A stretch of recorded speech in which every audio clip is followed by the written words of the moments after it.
Baik, selamat berjumpa kembali di BE3110 aplikasi biologi sintetik bersama saya Hairul Hadi, dan pada sesi kali ini saya akan menyampaikan konsep dasar rekayasa pada biologi sintetik. Materi ini diperoleh dari buku Synthetic Biology, A Primer, karangan Baldwin, Bayer, Dickinson, Ellis, Fremont, Gedney, Polizzi, and Stan, pada chapter kedua yaitu Basic Concept in Engineering Biology. Pada sesi kali ini capaian yang diharapkan kalian kuasai yang pertama adalah mampu memahami konsep komponen, perangkat, kompartmentasi, dan sistem, kemudian memahami pendekatan rancang sistematis dalam biologi sintetik, lalu memahami teknik pemodelan dalam sistem biologi, dan memahami bentuk dan cara kerja platform atau aplikasi pemodelan sintetik. Mereview lagi tentang materi yang telah kalian dapatkan dari DNA, kemudian ditranskripsi menjadi RNA, lalu RNA ditranslasi menjadi protein, kemudian protein itu berfungsi, ada yang fungsinya struktural, ada yang fungsional. Dalam hal ini kita meninjau protein-protein yang fungsional, yang mana protein itu berfungsi untuk sistem metabolisme untuk menghasilkan produk-produk tertentu, sebagaimana yang kita lihat pada diagram berikut. Kemudian dalam melakukan biologi sintetis perlu perancangan, karena basis dari biologi sintetis ini bukan trial dan error, namun suatu perancangan yang sistematis sehingga meminimalisir jumlah ketidakpastian, yang mana jika ketidakpastian itu diminimalisir, demikian juga biaya penelitian dan faktor-faktor lain yang tidak diinginkan juga bisa diminimalisir. Nah, konsep dasarnya yang umum dalam aspek teknik adalah modularity atau kepraktisan, kekompakan sistem. Ya, jadi sistem yang dirancang efektif, tidak berbelit-belit. Kemudian karakterisasi, terdefinisi secara jelas fungsi-fungsi dari sistem tersebut, dan ada standar fungsi dari perangkat atau sistem yang dibuat. Misal, dengan rancangan ini ditujukan untuk mensintesis bioaktif atau senyawa ini. Gitu. Jadi terdefinisi secara jelas. Kemudian setelah dalam mengembangkan ini terdapat bagian-bagian atau aspek-aspek yang dikaji. Yang pertama adalah parts atau bagian-bagian. Jadi dalam menyusun suatu parts itu berupa promotor yang diwakilkan oleh suatu bentuk konstanta atau persamaan. Kemudian setelah parts itu kita definisikan, maka gabungan dari beberapa parts yang kita rangkai tersebut disebut sebagai device atau perangkat, yang mana perangkat ini nanti akan kita injeksi atau kita sisipkan pada sistem. Kemudian dalam siklus perancang terdapat 4 tahap yang dilakukan. Yang pertama adalah desain. Desain ini akan menghasilkan model, baik itu model parts, bagian-bagian seperti bagian promotor, bagian ribosom binding site, RBS, terminator. Kemudian bagian-bagian tersebut, parts compartment, sistem compartment merupakan device ya, yang telah terklasifikasi berdasarkan fungsi yang dirancang. Dari model dibangun menghasilkan parts. Parts itu seperti Platsmith misalnya, kemudian diuji dan distandarisasi akan fungsi dari yang telah dibuat tadi. Kita mempelajari dari apa yang kita dapatkan, learn, kita pelajari apa yang kurang, apa yang perlu ditingkatkan, dan kesulitan apa yang dari tahapan pengembangan tersebut yang perlu diselesaikan atau debugging. Dan setelah itu kita lakukan peningkatan-peningkatan untuk memperbagus model atau rancangan tersebut. Untuk merancang perangkat, tahapan yang harus, kemudian rancangan yang berupa persamaan matematis kita modelkan dengan komputer. Setelah itu hasil pemodelan itu kita buat, dilanjutkan dengan karakterisasi model yang telah dibuat secara in vivo di dalam sel. Kemudian pada bagian yang lain, apabila pemodelan butuh studi lebih lanjut atau hal-hal baru yang dikembangkan karena memulai dari awal atau dari nol seperti itu sehingga kita benar-benar merancang, maka kita perlu lakukan juga dari bagian itu juga dikarakterisasi, dan data baru yang kita sintesis tersebut kita simpan untuk proses apabila jika ingin pada penelitian lain ingin melakukan hal yang serupa, namun karena kita sudah menyimpan data di database sehingga mereka tidak mulai dari awal. Dan dari data-database yang ada, kita bisa menggunakannya langsung, dimodelkan, kemudian kita karakterisasi, dilanjutkan dengan pengujian dan validasi dengan mikroorganisme kompleks. Pendaftaran data hasil pemodelan, pendaftaran data tersebut dilakukan agar bagian-bagian yang dimodelkan itu standarisasi, menghasilkan perangkat yang standar juga, yang menghasilkan sistem yang standar untuk menjamin konsistensi hasil eksperimen atau konsistensi. Kemudian fungsi komponen ditampilkan dalam bentuk informasi grafis, table, dan tertulis, dan kemudian dijelaskan kondisi pengambilan data, bagaimana mediumnya, komposisinya, waktu pengambilan, instrumen digunakan. Kemudian setelah menginput semua data tersebut akan tersimpan secara elektronik. Dan saat ini yang menginisiasi dan konsisten mengembangkan sistem registry untuk aplikasi biologi sintetik adalah MIT Registry, dan ini terjadwalkan secara periodik melalui kompetisi International Genetically Engineered Machine Competition atau IGM Competition. Pada proses ini terdapat suatu tantangan di mana data yang diberikan itu lebih cenderung kualitatif, sedangkan model itu adalah sesuatu yang terkuantifikasi, dan komponen-komponen dari yang parts atau bagian yang telah dirancang itu tidak selalu berfungsi sebagaimana yang dinyatakan. Dalam artian ketika suatu parts itu didaftarkan dan ketika ada penelitian yang serupa atau rancangan yang serupa menggunakan parts yang telah terstandarisasi tersebut, maka hasil yang didapatkan tidak sesuai. Contoh dari sistem registry data biologi sintetik itu dari Sinbis ya. Namun setelah di-track kembali websitenya saat ini tidak bisa dibuka. Namun dari buku merekomendasikan ini, dan jurnal terakhir tahun 2019 masih merekomendasikan tampilannya berdasarkan literatur yang dirujuk. Jadi di sini terdapat informasi grafis berupa grafik dan informasi kualitatif tampilan ketika dia diberikan atau disisipkan promotor like UV5 ya. Jadi di sini terlihat perbandingannya, namun di sini tidak bisa dijelaskan mana yang di coding dengan like UV5 atau disisipkan dengan promotor ini dan mana yang tidak ya. Di sini hanya menggambarkan tampilan data yang diberikan sajanya seperti ini. Dan di sini juga diberikan metadata. Metadata itu informasi data terkait dengan data tersebut. Jadi ini data ini menyajikan keterangan data yang utama yang kita gunakan di sini, seperti medium yang digunakan, organisme atau mikroorganisme yang digunakan dalam merancang promoter ini, dan instrumen yang digunakan. Jadi itu fungsi dari metadata.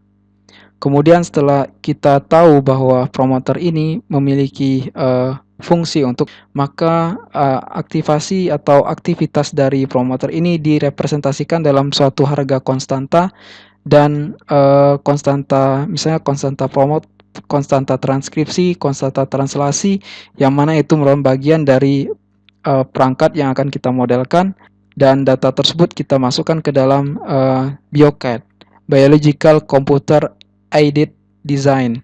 Jadi dari data-data Sinbis tersebut kita gunakan BioCAD untuk merancang sistem, untuk membangun algoritma yang berguna untuk memodelkan. Dan yang jelas setelah algoritma itu dimodelkan perlu adanya validasi secara laboratorium untuk memastikan bahwa baik itu model dan eksperimen itu bersesuaian dengan baik. Setelah kita merancang parts kompartemen tadi, kita sisipkan ke dalam sesi. Sesi itu artinya organisme inang atau organisme yang akan menampilkan blueprint dari rancangan yang dibuat. Terdiri dari E. coli, yeast, Bacillus subtilis, Geobacillus, dan masih banyak lagi seperti Pichia patoris dan sebagainya. BioCAD itu sendiri merupakan computer aided design sintetik biologi. Ketika kalian menggunakan BioCAD, maka perhitungan kalkulasi manual tidak perlu dihitung secara manual. Namun di sini yang harus kalian lakukan adalah menyusun DNA, membagi-bagi mana yang promoter, mana yang aktivator, mana yang represor dan terminator ya. Jika ada sistem feedback, dalam artian ketika setelah ditranslasi protein yang dihasilkan atau enzim yang dihasilkan itu memiliki respon umpan balik apakah semakin mempercepat, mengaktifasi ataupun merepresi atau menginhibisi agar proses translasi itu tidak terus berlangsung, maka itu harus dijelaskan secara detail di BioCAD ini. Nah, tahapannya itu diawali dengan menyusun diagram blok. Maka diagram blok itu digambarkan lebih detail, direpresentasikan oleh suatu harga atau persamaan-persamaan diferensial. Kendala yang dirasakan saat ini terhadap dua platform yaitu BioCAD dan SYNBIS adalah tidak bisa diakses. Yang saat ini yang masih terbaru dan berjalan yang juga digunakan dalam publikasi jurnal internasional itu ada Biological System Modeling. Di sini dilakukan pemodelan dengan merancang atau mendiadakan gen-gen tertentu, kemudian melihat performanya dengan melakukan pemodelan terlebih dahulu, dan pemodelan itu divalidasi dan hasilnya itu diunggah di web ini, dan ini tervalidasi karena bersamaan dengan adanya jurnal yang mempublikasi hasil pekerjaan tersebut. Ini diakses secara online, dan ini juga perannya juga sama sebagaimana halnya SYNBIS, dia juga menampilkan data eksperimen dan juga menampilkan hasil perhitungan. Nah, untuk sistem yang offline, Anda bisa akses di situsnya. Di sini ada Tinkercell. Nah, di sini kalian bisa langsung menyusun blok-blok, yang mana blok itu terdiri promotor, aktivator, represor, terminator, komponen-komponen dasar dari kompartemen dan perangkat, yang mana di situ tidak perlu menyusun algoritma persamaan. Jadi di situ sudah terstandarisasi, misalnya untuk promoter itu persamaannya bagaimana, untuk terminator itu persamaannya bagaimana, dan untuk umpan feedback itu bagaimana persamaannya. Kan lebih fokus kepada menyusun susunannya secara grafis ketimbang menyusun susunannya secara matematis seperti itu. Dan ini bisa dilakukan secara offline. Kalian bisa download softwarenya dan bisa dilakukan tanpa ada jaringan internet. Nah, sekarang kita akan masuk ke sistem pemodelan sederhana. Contoh, di sini terdapat proses transkripsi dari DNA ke mRNA. Di sini terdapat persamaan diferensial yang mencerminkan proses penambahan jumlah mRNA. Di sini diturunkan dari persamaan neraca massa tentunya. Dari neraca massa di sini didefinisikan akumulasi mRNA di suatu sistem sama dengan jumlah mRNA yang bertambah akibat proses transkripsi. Ini adalah koefisien transkripsi dan ini adalah koefisien yang lain. Apabila transkripsi itu berjalan maka mu sama dengan 1. Kemudian DM ini adalah proses degenerasi mRNA yang terjadi secara otomatis pada sistem biologis. Jadi proses yang terbentuk dikurangi proses yang hilang, terkonsumsi, sama dengan yang terakumulasi. Nah, di sini juga hal yang sama untuk proses translasi protein, di mana protein itu terbentuk akibat adanya mRNA. Di sini fungsi mRNA, jadi ini translasi. Jadi protein yang dihasilkan akibat translasi dari mRNA, perubahan massa protein dalam sistem sama dengan massa protein yang masuk akibat translasi, kemudian dikurangi dengan protein yang terdegradasi. Nah, di sini diilustrasikan secara grafis ya. Kalau misalnya saya melakukan perancangan ini di Biological System Modeling secara online, saya menyusun secara manual persamaannya seperti ini. Kalau misalnya di BioCAD, tampilan yang ditunjukkan seperti ini. Jadi promoter, gen, dan kemudian terminator. Di sini ditampilkan dalam bentuk ilustrasi grafis, di mana grafis ini telah secara otomatis memiliki persamaan yang bisa dikalkulasikan ketika diintegrasikan dengan baik itu ribosom binding site, gen, terminator. Jadi di sini keterangan dari masing-masing koefisien, di mana mRNA adalah konsentrasi mRNA di sini, P itu konsentrasi protein, KTR itu konstanta kinetik transkripsi. Jadi transkripsi dari DNA menjadi mRNA. KTL itu ada konstanta kinetik translasi dari mRNA ke protein. W itu inducer, apabila ada inducer untuk menginisiasi proses transkripsi. Ketika ada inducer maka mu-nya sama dengan 1. Namun ketika tidak ada inducer melainkan ada represor yang menginhibisi proses ini, maka mu-nya sama dengan 0. K besar itu adalah koefisien aktivasi atau represi tergantung nilainya. N itu merupakan koefisien Hill, dm itu adalah konstanta degradasi untuk mRNA, dan dp itu konstanta degradasi untuk protein komputer. Dan semakin kompleks suatu persamaan, misalnya kita berikan pengaruh feedback di situ, dalam artian ketika proteinnya semakin banyak maka dia akan menginhibisi proses transkripsi atau translasi, maka akan semakin kompleks hubungan matematik yang dikembangkan.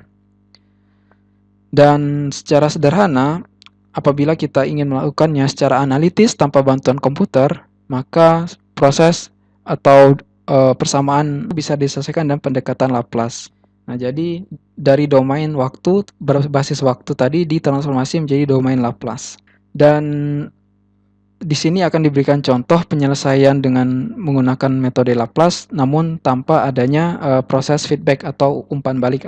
Teori sistem dan kendali itu adalah merepresentasikan kondisi aktual dari sistem biologi yang dikaji.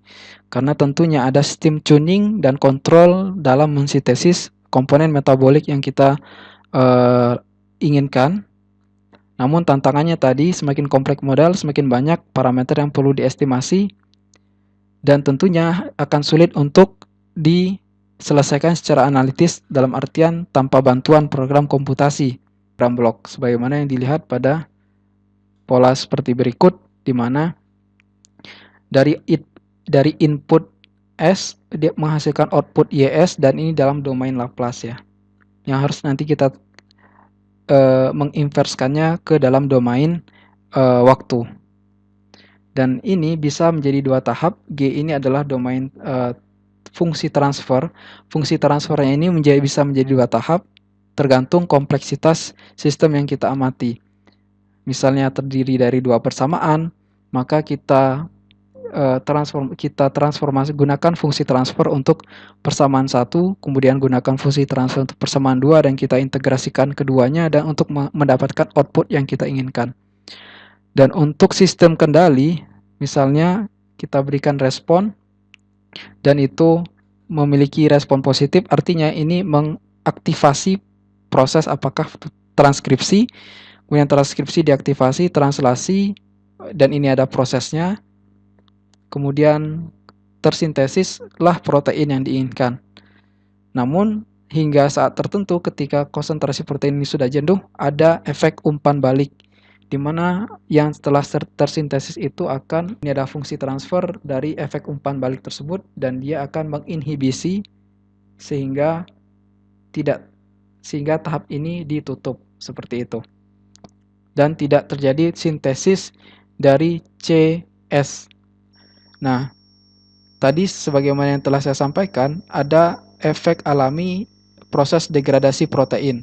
Jadi protein telah terbentuk itu mau tidak mau pasti akan mengalami proses degradasi, baik itu karena digunakan maupun karena sistem yang mengharuskan dia untuk meregenerasi komponen-komponen penyusun dari protein tersebut.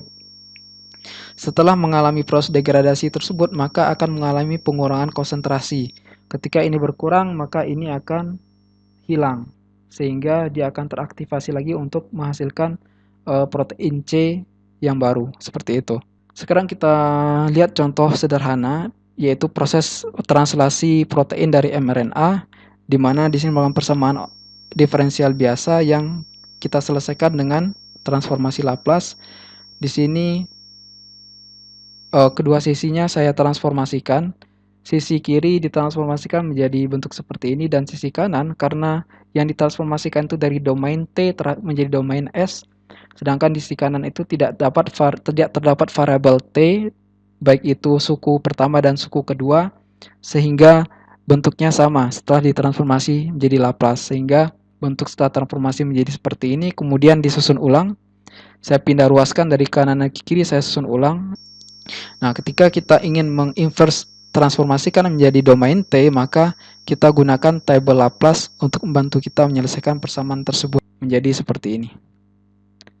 Dan ketika telah mendapatkan persamaan seperti ini, Ketika saya mengetahui konstanta translasi dan di situ ada nilai jumlah mRNA yang didefinisikan atau mRNA-nya berubah terhadap waktu, maka perubahan protein terhadap waktu itu bisa saya plot dan saya simpulkan bahwa terhadap waktu proteinnya semakin bertambah atau semakin berkurang. Baik, demikian materi pada minggu kelima. Silakan kerjakan evaluasi mandiri yang disediakan di LMS untuk menguji pemahaman Anda. Sekian.